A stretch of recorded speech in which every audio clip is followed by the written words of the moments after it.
Today I got to detail about what is happening about our brother Nnamdi Kanu. One is that you remember all this why if an adragebu nafa go see the constitution of violated. Now the laws as you judge here is an old law. Now today I want to break it into detail. Going on I got that here in a two way. First one about they are charging him with a law called the SEMA, which is Custom Exercise and Management Act, an old law, and we go a new one as amended in 2023, which is called Nigerian Customs Service Act 2023.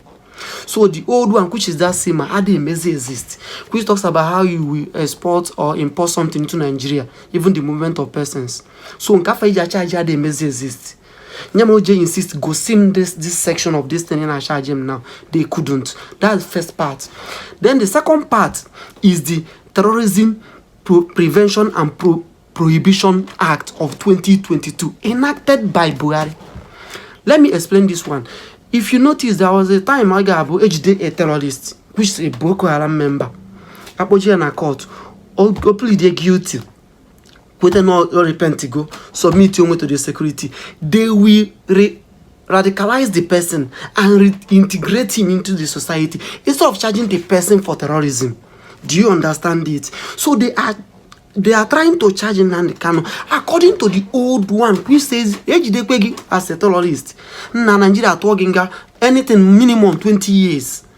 And when he made the more, they can even charge you with death sentence.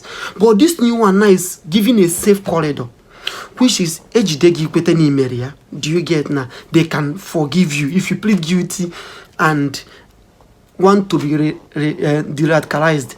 They will do it and bring you into the society. So Nnamdi Kanu is saying, you can't be charging me with the old one. So this one now the new, charge me. So that come out the show. Hey, could they go see the new one? Hey, could they charge with the new one? Because once they do that, he will be set free. When Buhari was doing that, Hatch and Afane me, okay, what I go? Keta no go ziji that same law. We charge our brother. Hakochi na gauge the old one. If you give her na bagare, here you go see the section of the constitution charge. Then the third one was safer that the Supreme Court has asked you a question. That was how he was set free. They have asked you a question. This man, he bring it to my court. Kekisi imwetia, ebekisi potia. Hasi na ha botari ha mere arrest. Ajo for where? Her claim katano from Kenya. Ajo Kenyan government say no. Because if Kenyan government should accept, they will ask you where is the written formal request for extradition, which is sending somebody from abroad to another country to charge him.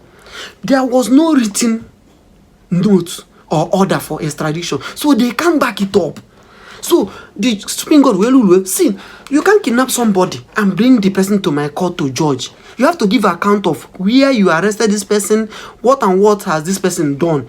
You can't go to another country or anywhere you feel like, but I'm not here.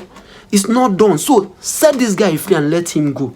Do you get? These are the basics. Ojiaka now. When as for Bikun, let us come down to the constitution and do this legally. But they refuse. And that is where I know Timbu. Why? Do you know that this Sheikh that I've been talking about this year, in May 20 or March 2025, this year, Ogalo Meka Abi Keifa Hanaga na Saudi Arabia.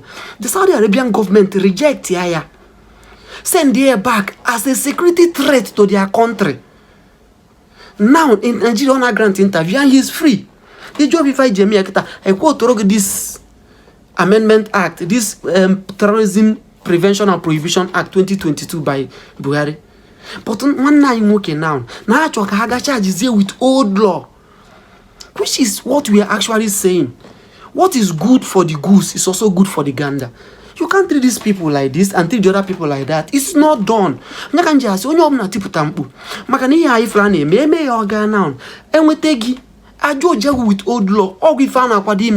We need to understand what's actually going on for you to know where you have to put your stand.